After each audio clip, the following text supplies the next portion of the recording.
Bonjour à tous. Pour cette prise en main rapide de Cartoon Animator 5, nous allons voir comment vous allez pouvoir l'utiliser pour créer et animer rapidement et facilement vos personnages dans une scène. Jetons un coup d'œil à la disposition de base et à la façon dont vous pouvez d'abord personnaliser un caractère intégré. Votre fenêtre principale contient un contour bleu qui correspond aux dimensions de sortie de votre rendu final. Il y a des barres d'outils de fonction générale en haut et à gauche de la fenêtre, et à droite se trouve votre gestionnaire de contenu. Là, vous trouverez un certain nombre d'actifs intégrés gratuits dans la catégorie ressources gratuites ou Free Resource. Dans le pack Actor, vous trouverez un certain nombre de personnages et d'accessoires. Vous pouvez cliquer avec le bouton droit sur n'importe quel élément pour afficher ces informations. Cet acteur-ci est un personnage latéral G3 human au format SVG, à savoir vectoriel. Nous pouvons cliquer et faire glisser ou double-cliquer dessus pour l'appliquer à notre scène. Puisqu'il s'agit d'un caractère SVG, nous pouvons utiliser l'outil de pré-réglage des couleurs SVG pour ajuster la couleur de ces différentes parties. Je vous ferai un tuto séparé qui approfondira cet outil. Vous verrez qu'il existe deux groupes principaux pour les vêtements et le personnage, correspondant aux vêtements du personnage et à sa peau, ses cheveux et d'autres caractéristiques. Si nous ouvrons les groupes, nous pouvons également voir différents sous-éléments réglables individuellement. Vous pouvez également sélectionner en cliquant simplement sur la partie correspondante du personnage. Cliquez alors sur la case de couleur, vous permettra de changer la couleur de la pièce sélectionnée. De nombreuses pièces auront à la fois une ligne et un remplissage que vous pouvez ajuster séparément, ce qui donnera un peu plus de relief. Vous pouvez utiliser l'outil de sélection de couleurs et ajuster la luminosité pour obtenir une meilleure coordination des couleurs entre ces pièces. Passons maintenant aux vêtements. Certaines parties de vêtements auront des sous-couches qui peuvent avoir une opacité nulle en option, afin de faciliter l'ajustement de choses comme votre chemise, des manches courtes aux manches longues. Sélectionnez simplement ces calques et ajustez l'opacité pour obtenir le résultat souhaité. L'outil de réglage des couleurs SVG est un moyen très utile de personnaliser rapidement et facilement votre personnage de différentes manières à partir d'un seul modèle pour lui donner différentes couleurs de peau et types de vêtements. Une fois que nous sommes satisfaits de notre personnage, nous pouvons l'enregistrer dans le gestionnaire de contenu en nous assurant qu'il est sélectionné, puis en cliquant sur le bouton « Enregistrer dans le gestionnaire de contenu ». Vous devrez définir le nom et le type d'actif. Et une fois que vous aurez enregistré, vous pouvez le trouver dans cette catégorie sous l'onglet « Personnaliser » ou « Custom ». Ok, regardons ensuite l'animation de notre personnage. Si nous faisons un clic droit sur le personnage dans la fenêtre, nous pouvons voir un menu d'action qui contient les animations intégrées pour ce personnage. Ceci n'est pas valable pour tous les personnages de Cartoon Animator 5. Nous pouvons choisir une animation, par exemple prenons Exiting et lisons pour voir. Si nous souhaitons personnaliser davantage cette animation, nous pouvons ouvrir la timeline à partir de la barre d'outils inférieure ou en utilisant la touche de raccourci F3. Vous verrez alors l'animation que nous avons appliquée dans les pistes FFD et Motion. FFD signifie Free Form Deformation, qui permet un résultat d'animation plus énergique et dynamique. Je vous ferai bientôt un nouveau tuto pour vous parler de la fonction FFD.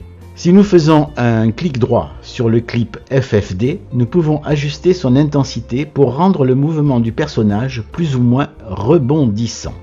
Il suffira de cliquer sur FFD Clip Intensity.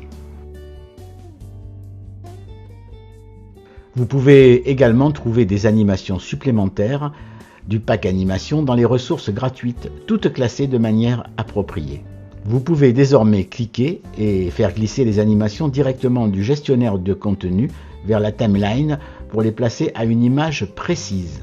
Après le placement, vous pouvez également cliquer et faire glisser les clips vers différentes images pour les mélanger et obtenir un résultat différent. Avec Cartoon Animator 5, vous pouvez également appliquer des mouvements 3D à votre personnage 2D. Les mouvements 3D peuvent être trouvés dans la catégorie mouvements 3D du pack animation. Une fois que vous en aurez appliqué un à votre personnage, un panneau dédié Import 3D Motion apparaîtra. Ici, vous pouvez choisir différents pré-réglages d'angle pour votre personnage et également faire pivoter manuellement. Puisque nous utilisons ici un personnage latéral, je vais choisir un angle prédéfini de 45 degrés et vous verrez l'effet de perspective sympa. Après cela, appuyez simplement sur le bouton Appliquer to Timeline pour l'intégrer à votre timeline sous forme de clip. Vous pouvez facilement modifier le clip d'animation appliqué à n'importe quelle image à l'aide de l'éditeur de touches de mouvement 2D. Cet outil vous permet d'ajuster manuellement le mouvement à différentes images en sélectionnant et en déplaçant les différents os du personnage. Ok, passons maintenant à l'animation faciale. L'outil Créer un script dans la barre d'outils de gauche vous permet de créer une animation parlante pour votre personnage, via une voix enregistrée, une synthèse vocale, des fichiers audio ou un fichier de script de dessin animé de Cartoon Animator. Dans ce cas, j'importe simplement un MP3 audio. What? Really? Anyone can do it, even in just a few minutes? Well, let's put that to the test. Vous pouvez ensuite utiliser l'outil FastKey Editor pour créer des expressions faciales. Le gadget dans la fenêtre vous permettra de faire pivoter la tête de votre personnage. Et ce faisant, vous remarquerez également que les cheveux ont un effet de ressort appliqué. Vous pourrez en apprendre davantage sur les Spring Bones dans le prochain tutoriel. Pour ajuster les traits du visage, sélectionnez simplement une ou plusieurs sections du visage factice. Puis, cliquez et faites glisser dans la zone blanche pour contrôler ces parties simultanément. Vous pouvez également utiliser les pré-réglages d'expression intégrés dans l'onglet Modèle. Il y a des catégories d'expressions dans la liste déroulante et une fois que vous en avez sélectionné une, vous pouvez également ajuster le curseur Expression pour définir son intensité. Un moyen encore plus simple d'animer le visage en temps réel consiste à utiliser l'outil Face Puppet. Ici, vous pouvez sélectionner un profil d'animation de visage puis simplement appuyer sur Aperçu et déplacer votre souris pour voir le résultat. Pendant l'enregistrement, seule l'animation faciale sera affichée. Anyone can do it, even in just a few minutes?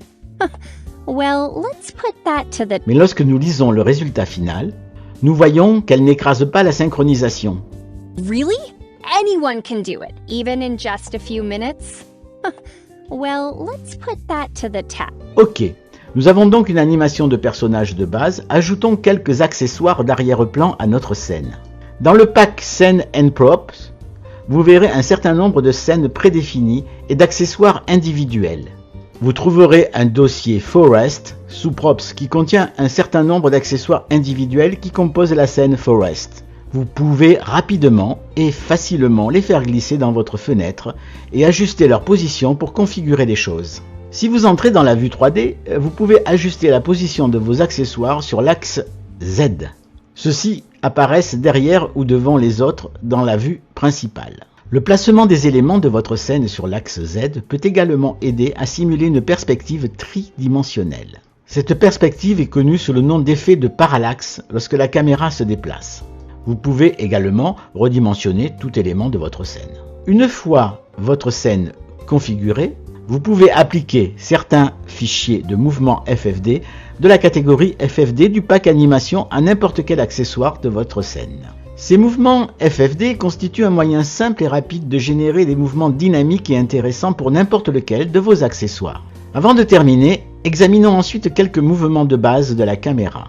Pour animer votre caméra de scène, montez simplement pour activer le mode d'enregistrement de la caméra dans la barre d'outils supérieure. Vous verrez un indicateur d'enregistrement apparaître en haut à droite de votre fenêtre. Ce que nous pouvons faire, une fois que nous avons défini notre position initiale, c'est ouvrir la piste caméra dans la timeline. On se dirige alors vers l'image 60, puis on déplace la fenêtre pour nous concentrer sur le personnage. Cela créera un mouvement rapide de la caméra. À ce moment-là, vous pourrez sélectionner plusieurs images clés dans la piste caméra pour ajuster le timing. Si vous êtes satisfait, vous pouvez ensuite accéder à une image où vous souhaitez que votre projet se termine et cliquer sur le bouton Définir l'image de fin ou utiliser la touche de raccourci. Maintenant, il est temps de sauvegarder le projet. L'enregistrement est assez simple. Cliquez simplement sur le bouton Enregistrer une fois que vous êtes dans l'onglet Personnaliser et sélectionnez Projet comme type d'actif. Après cela, vous pouvez cliquer sur le bouton Render dans la barre d'outils supérieure, ce qui fera apparaître votre panneau Paramètres de rendu. Vous pouvez alors choisir d'exporter une image, une séquence d'images ou une vidéo dans différents formats et différentes dimensions. Vous pouvez aussi exporter des éléments de scène séparément pour une édition ultérieure dans un logiciel d'effets externe comme After Effects ou Final Cut Pro. Je vais simplement exporter un simple MP4 en 1080 ici et vous verrez que notre plage d'exportation est déjà définie car nous avons défini la durée du projet plus tôt. C'est tout pour cette introduction rapide à la création d'une scène animée simple dans Cartoon Animator 5. What? Really?